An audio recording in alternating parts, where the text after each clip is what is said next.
Welcome to the Ask Weldon Show, episode 142, and I lost the title. Stop that losing streak, key to reaching challenger and leading a team. This is the Ask Weldon Show, the show where you call in questions and I answer them.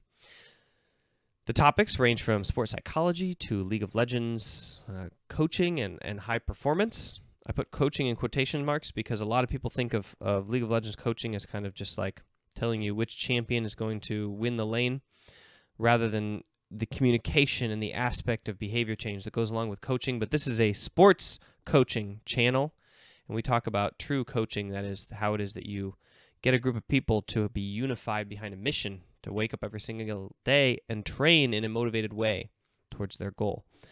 This is that coaching show, and people call in their questions by using the Anchor app, anchor.fm. So we're going to hear 2 questions today from that, audio questions.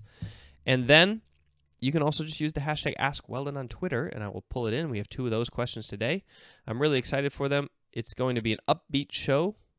We have some fantastic call-ins. And why don't we jump right into it? First question is from Anchor, and as I pull it up, let me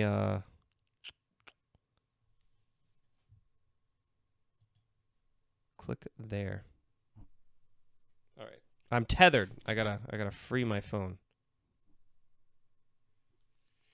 Hey Weldon, it's Dr. Mike Hu from your stream. I have a question about, I guess, focus and mentality. This week I had a sort of off week. Struggled to complete some of my schoolwork, and I went on an 8-game losing streak in League of Legends. Dropped 2 divisions. I was wondering if you knew of any good techniques to sort of identify the issue that would cause that sort of mindset, or any good refocusing techniques, either for games or life. Because I'm not entirely sure what my problem was. You know, I couldn't discern any specific issue that was making me struggle. Thanks, man. Okay, so for those of you who aren't sure who this is, I have a stream, and that stream is on Twitch, twitch.tv/mindgamesweldon, and I stream this show live, actually, on Twitch. So if you're watching this on YouTube, make sure to check that out. You can follow the stream and hit notifications, and you'll see the show when it goes live. It's just about a 1-hour stream, and I answer a lot of questions, not just the 4 for this show, but the ones before and after. And Dr. Mike Hu is a subscriber on my Twitch channel. We have a really cool emote, by the way. And thanks, first of all, thank you for the question. Thanks for calling in. And he's asking tips and techniques for refocusing, essentially, in life or in game when you're hitting that losing streak or you're struggling to complete work and you kind of notice you're down on your game. And the theme today is tips besides the Mac program. So he didn't mention it, but the other 2 questioners do, actually. And they all say, besides the Mac program. So I'm going to try to say, besides the Mac program, and I'll explain what that is later if you don't know what it is, what are some tips you have for refocusing and then jumping in? And so I'm going to say tips because techniques, obviously, the technique is always the same, right? The technique is straightforward mental strength and resilience developed through grit. So grit being the idea of you have this challenge to overcome, which is, you know, the desire or the emotion to not do something, or the desire or the emotion to stay checked out mentally and to not be in the zone. And then the presence of mind and the somehow like extra gear to bring your attention to bear and your focus to bear and your effort to bear regardless of that. So that is kind of the secret sauce of high performance at all times in life. But sometimes we just don't want to try. We don't want to do it manually, right? We just don't want to go through the effort. And so then we have these things called mental tips or hacks. You could think of them as techniques, except I don't like to say that because I think the technique is the one that you actually choose to do. So I would say that these are hacks or tips. They're ones you're trying to fool the brain into getting in the zone and trying to kick back into gear. And if you're interested in a wide variety of these tips, you should check out the book The Rise of Superman by Stephen Kotler, because he is a journalist, so he's not a scientist. He's not a sports psychology trainer, but he did interview a lot of researchers and knowledgeable people about flow state. And his book is a collection of prerequisites for natural flow state. So how is it that you kind of like gear your head around the idea of getting into flow state, and what are some tips and tricks and prerequisites for that mental situation? And so he actually also has a series of slides on SlideShare, I think, that kind of go over the basics of the same thing. If you don't want to buy the book, if you want the fast format, search SlideShare Rise of Superman, Stephen Kotler, and I think you will find it. He himself is a pretty excited athlete, so he's definitely, like, this is in the sports vein, not the kind of like creative writing flow state thing that's going on. And what are some tips that I actually use? I use a lot of habit things. So I only do well when I have habits. And I only do well with habits when I get up early. So for me, it's a quite simple binary system. I have to wake up early. I set an alarm. And I have to have some sort of pattern in the morning where I'm going to the gym. And then that kind of like starts off my day, I would say, in the right direction. And then as far as tips and techniques for what to do when you're in a funk, see, most of it revolves around rest, around getting a renewed, I would say, lens or a renewed perspective on the thing that you're doing. So when it's a game that I'm trending bad at, I will play a different game instead. When it's schoolwork, I will work on a different project. I will work on something that motivates me and that I know that I can make forward progress on, and I'll worry about the other thing later. So I kind of I would say procrastinate. I would say procrastinate is the best term that I use for resting myself. Do the thing that comes easy, but in the morning when I still have my, I would say, like, fuel going, I try to make sure that I have a routine and that I hit the gym, and then directly after that I spend a little bit of time on the hard thing. So when I was doing League of Legends and I wasn't climbing very well, I was only doing 2 games a day, and I was only focusing on those games, and I was giving myself any mental excuse possible for losing them, but I was also striving really hard to do a lot of prep beforehand and focus on taking a lot of risks, because if I'm going to lose the game anyway, I may as well at least push myself and not play safe. So I would do those games at the exact same time every single day, and I habituated the setup for those games, so I didn't just autopilot through them. I had a habit goal-setting routine and review before the game where I would look at the previous day's games and come up with the training that I wanted to do.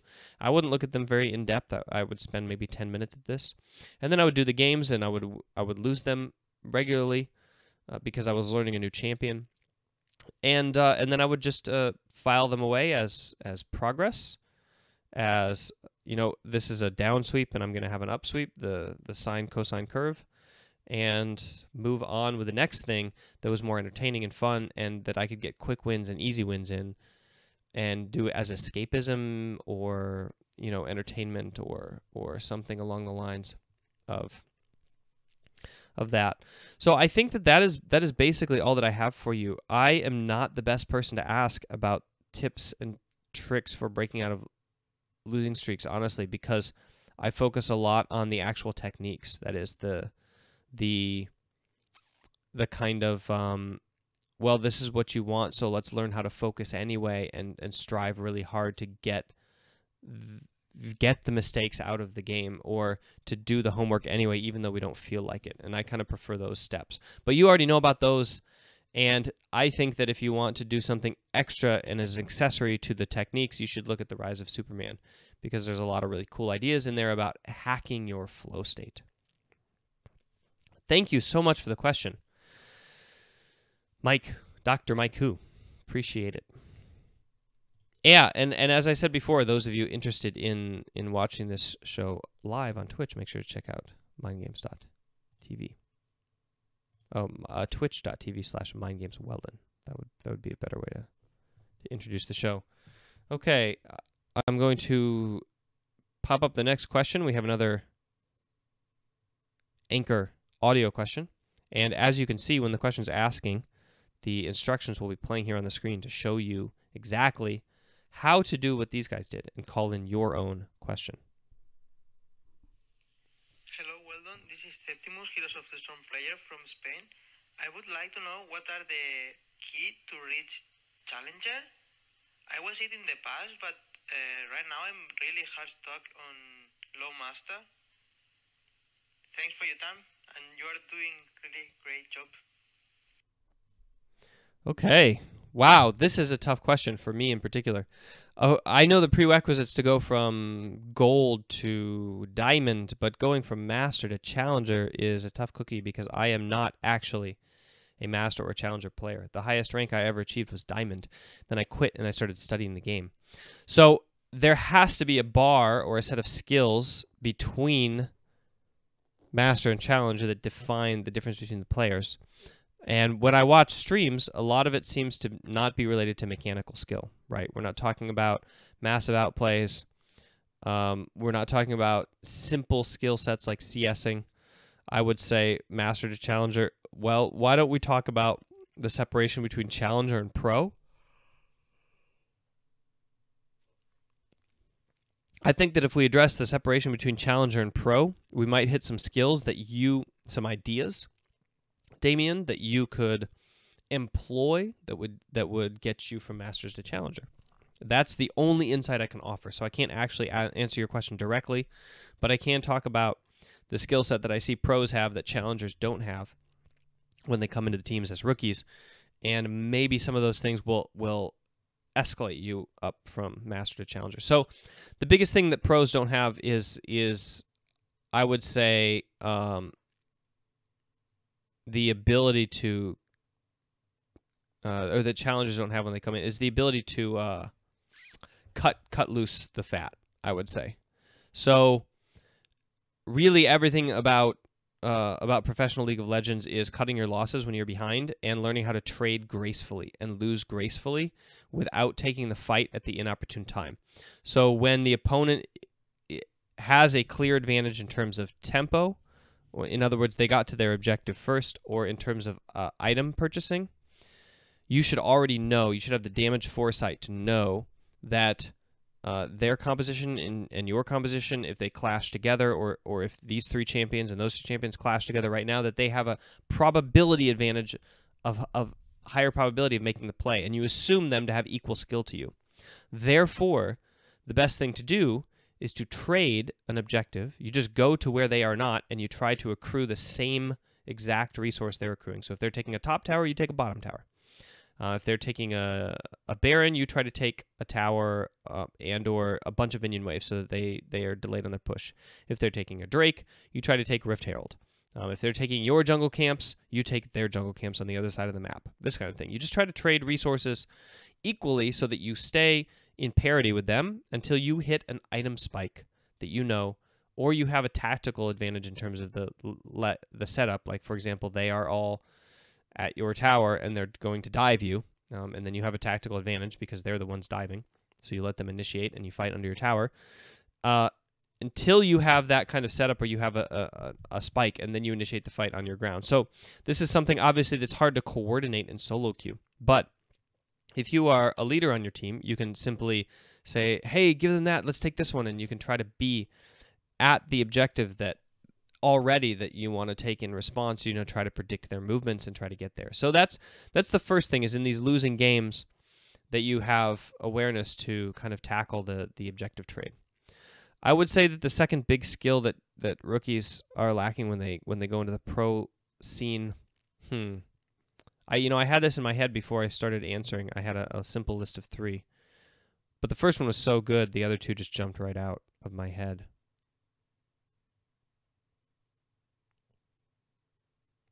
Well, anyway, that's probably the most important one, right? Hopefully that'll get you all the way to Challenger. Come back to me. Come back to me. Maybe I should edit this part out before I put it up on YouTube. Oh, where did it go? This is why I should take notes before the show, actually. Throw out my bulleted list.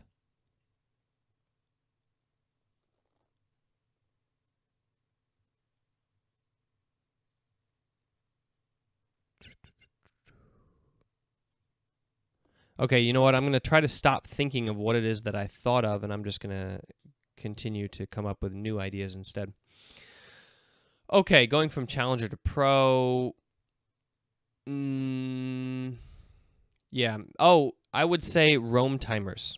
I would say not the roam timer like, oh, this is the timer that I have, and now I'm going to go make the play. I would say this is the end of the roam timer, and I can't be doing this play anymore.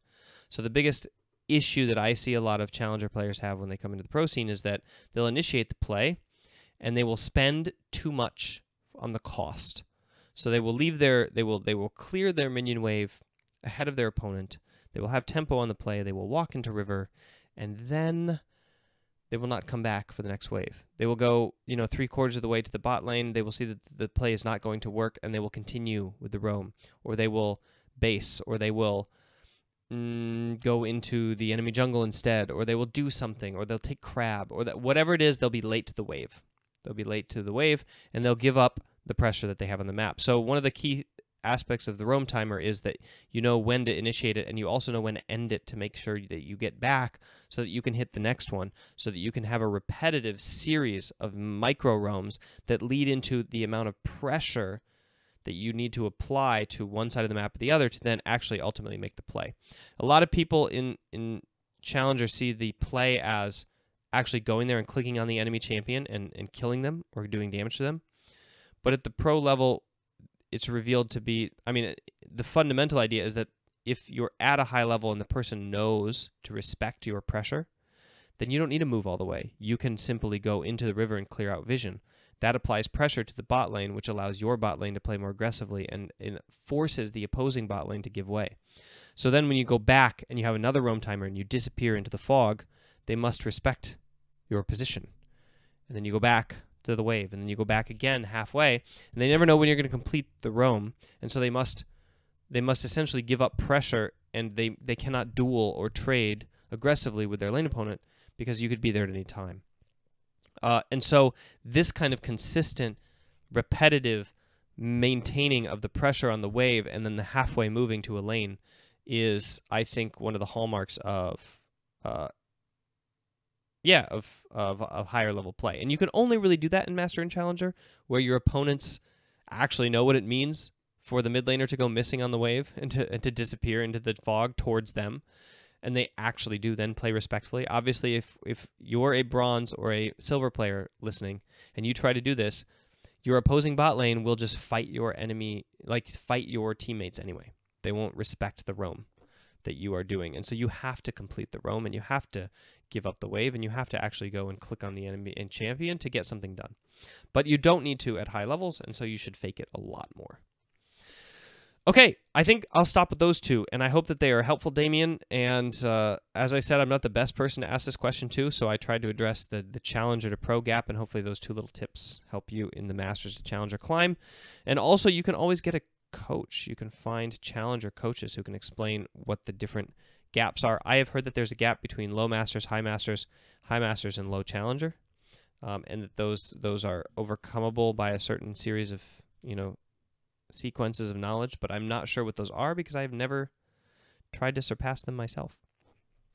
Okay, the next two questions are Twitter questions, so we can burn through them really fast and wrap up the show. I know that it's been going a little bit longer than normal, but I think that my YouTube show is becoming a 30-minute show. I think it's just straight up becoming a 20 to 30-minute show. I was trying to keep it to 15 minutes for a while, but that is not me. That is not my personality. So hopefully you as watchers and enjoy listening to the show, and I will try to get it also in audio format so that you can just, not have to watch it as a video and can listen to it on the go. All right. The next question comes from Gold Sniper on Twitter, and actually he has an audio question here, so let me see if I can get this audio question to play for you guys. Where did the question go? Oh, here it is. All right. 1 sec.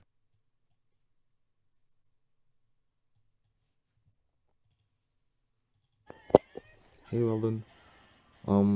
So the question is, how can I lead my team that I'm building for the road to challenger slash pro scene? I would like to have some tips and advice from you. And yeah, that's it. Beside the Mac program. All right. Thank you very much for the question. So basically, besides the Mac program, he says, how can I lead my team?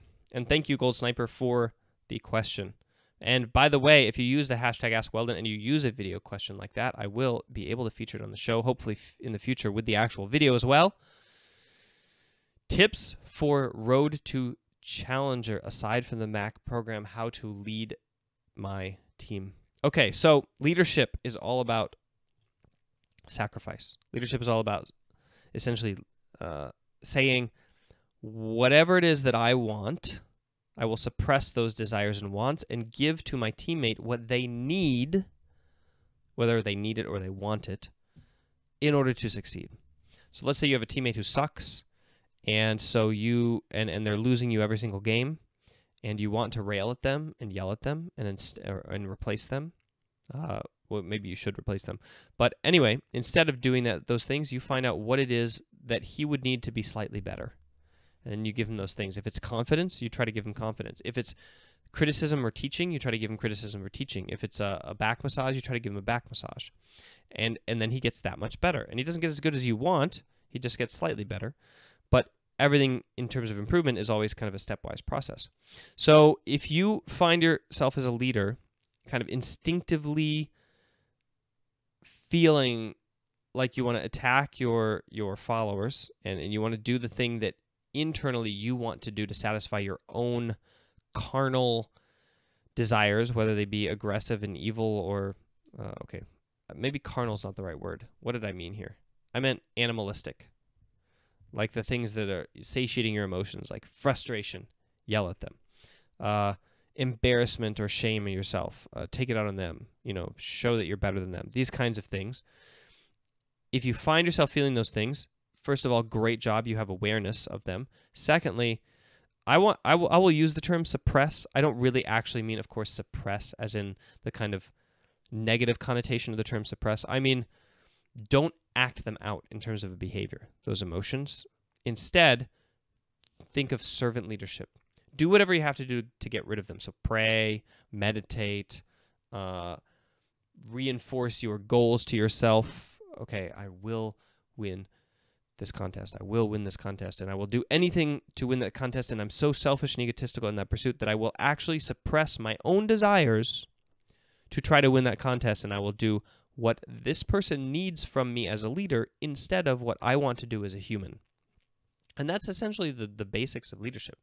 And then you got to put in more work, right? Because you got to put in all the work that a team member would in order to become good. And then you have to put in extra work to understand your team and to understand what motivates them and picks them apart. So I would say my main tip, practical tip, is to do dates with your players.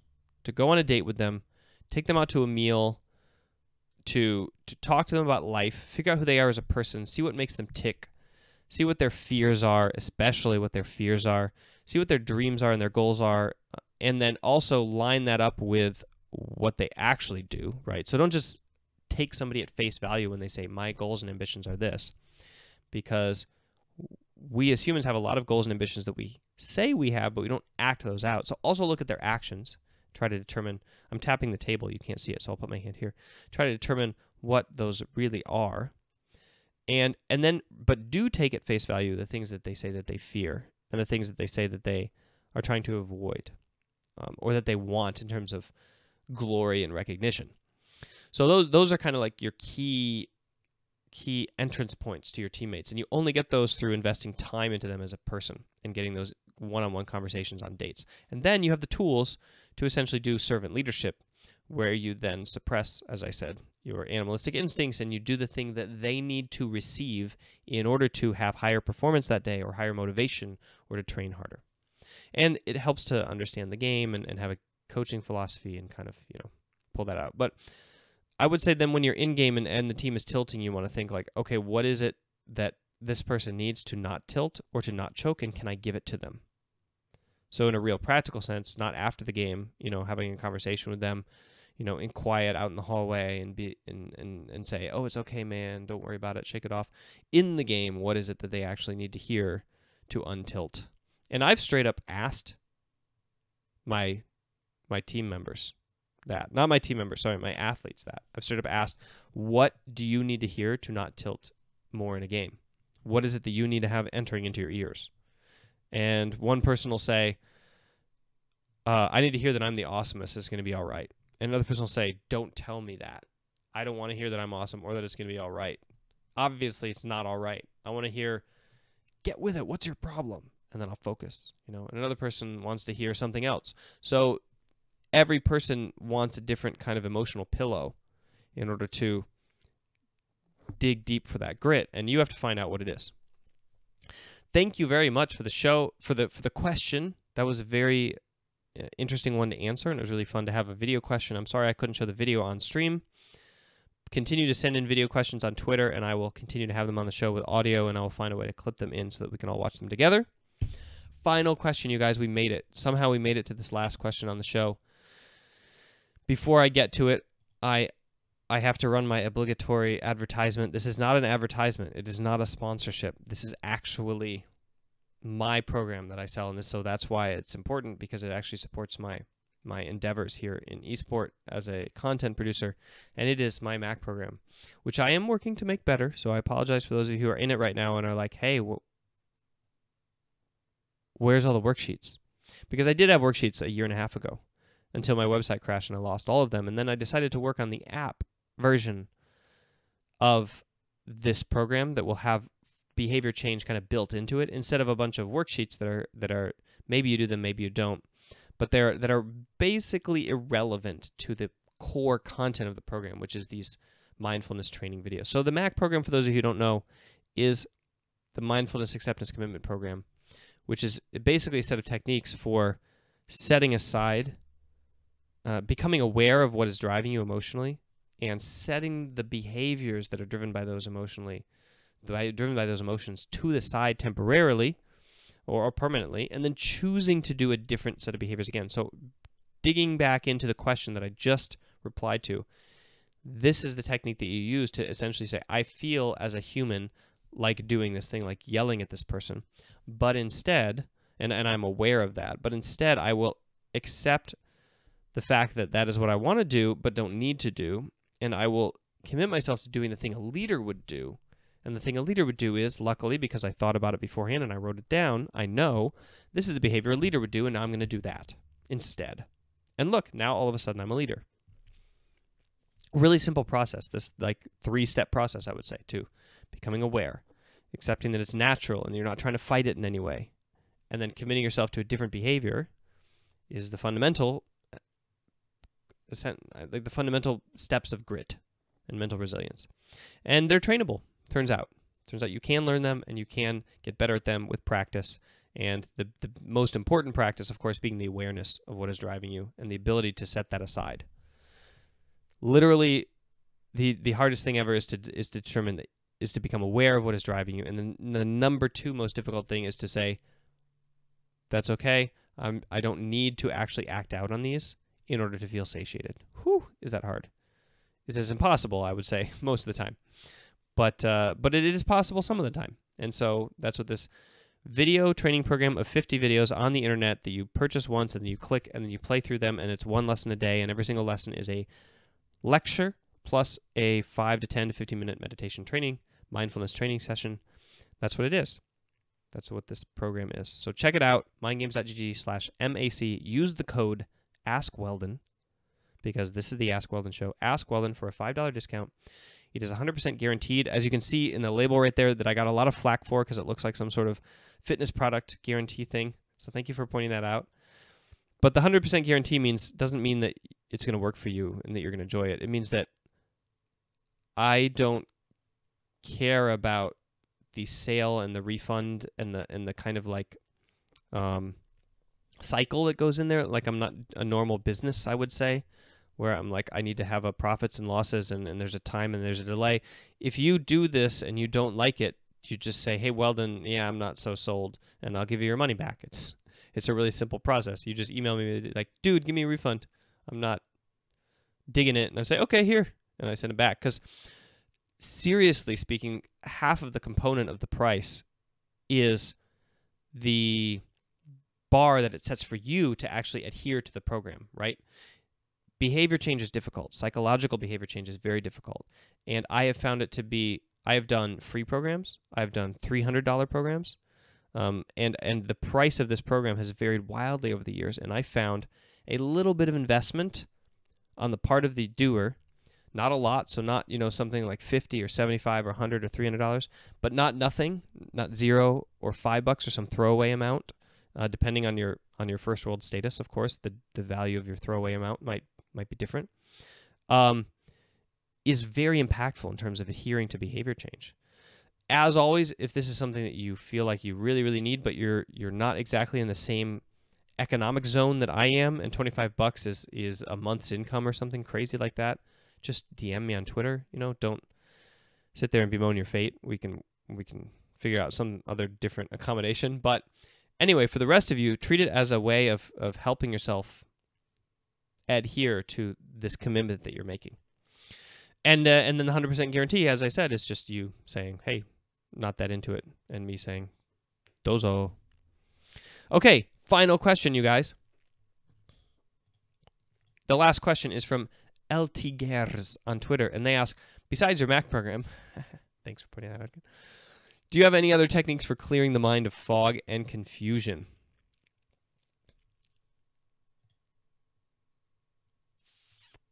Besides the Mac program, do I have any other techniques for clearing the mind of fog and confusion?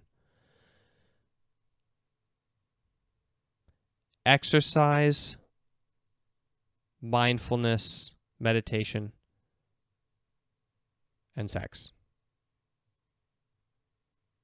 That's about it. It's the only things I can think of.